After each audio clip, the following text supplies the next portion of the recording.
जो मीटिंग हुई थी वो यूनियन कार्बाइड के कचरे को बर्न करने के लिए और वो भी पीतमपुर में राम की कंपनी है। और इससे पहले ट्रायल के लिए 10 टन कचरा जलाया गया था 2014-15 में। और उस समय भी मैंने एक जनप्रतिनिधि होने के नाते इसका विरोध किया था। खाली जनप्रतिनिधि का विरोध नहीं था, ये एक आम जनता का विरोध था, क्योंकि एक ऐसी गैस जिसके कारण न जाने कितने असंख्य लोगों काल के ग्रास में समाहित हो गए थे। उस समय मैं भोपाल में थी, मैंने खुद ने देखा, समझा और महसूस किया था इस चीज़ को। और आज वही गैस का मटेरियल जो भी था, जो भी रॉ मटेरियल में जो भी बचा है, केमिकल रिएक्शन और केमिस्ट्री के वो फार्मूले मुझे नहीं पता, लेकिन मैं इतना जानती हूँ कि इतना खतरनाक गैस कांड होने के बाद उसका जो मटेरियल बचा है, हालांकि 40 साल हो गए, उसमें क्या बचा है क्या नहीं बचा, ये विषय चर्चा करनी है। केवल विषय ये है कि पीतमपुर क्यों चुना गया, क्या कोर्ट का आदेश है कि पीतमपुर में ही जलाया जाए। हम कोर्ट का अवमानना नहीं करना चाहते, मैं कोर्ट का सम्मान करती हूँ, शासन का मान करती हूँ, लेकिन मेरा एक सवाल है कि पीतमपुर ही क्यों। पीतमपुर एशिया का सबसे बड़ा इंडस्ट्री एरिया है। पास में हमारे पास कंटेनमेंट एरिया महू है, इसके साथ में महानगर इंदौर है, रऊ है, देपालपुर है। पीतमपुर अपने आप में एक बड़ी आबादी का क्षेत्र घनत्व हो चुका है।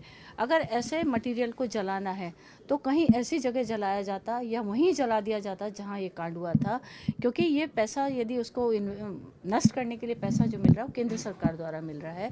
अगर वो केंद्र सरकार का पैसा आ रहा है तो कहीं भी हम एक प्लांट लगा करके, वरना यूनियन कार्बाइड में ही प्लांट लगा करके इसको नष्ट कर सकते थे, पीतमपुर तक लाने की ज़रूरत नहीं थी। आज पीतमपुर इतना कचरा आ गया है, उसमें 300 टन में कहाँ कब कितने में रिएक्शन होगा कोई नहीं जान सकता। क्या कोई इसकी गारंटी लेने को तैयार है? अगर कोई गारंटी लेने के लिए आगे आता है तो मैं समर्थन में हूँ।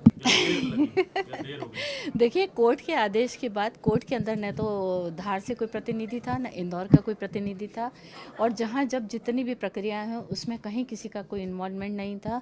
और आज जो प्रक्रिया हुई वो थोड़ी और पहले हो जाती तो शायद हमें इतना सब 300 टन का बोझ पीतमपुर के सर पे नहीं होता।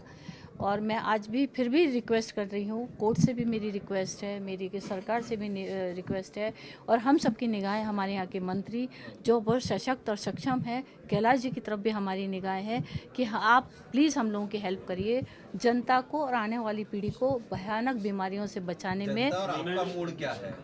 अगर सरकार फिर भी जलाती है तो एज अ विधायक मीना जी क्या करेंगी? देखिए, मैंने हमेशा विरोध किया है और मैं आज नहीं, हमेशा से विरोध कर रही हूँ, क्योंकि मैं उस कांड की चश्मित गवाह हूँ और मैं नहीं चाहती कि पीतमपुर में कहीं कोई इस तरह की कोई दुर्घटना ना हो।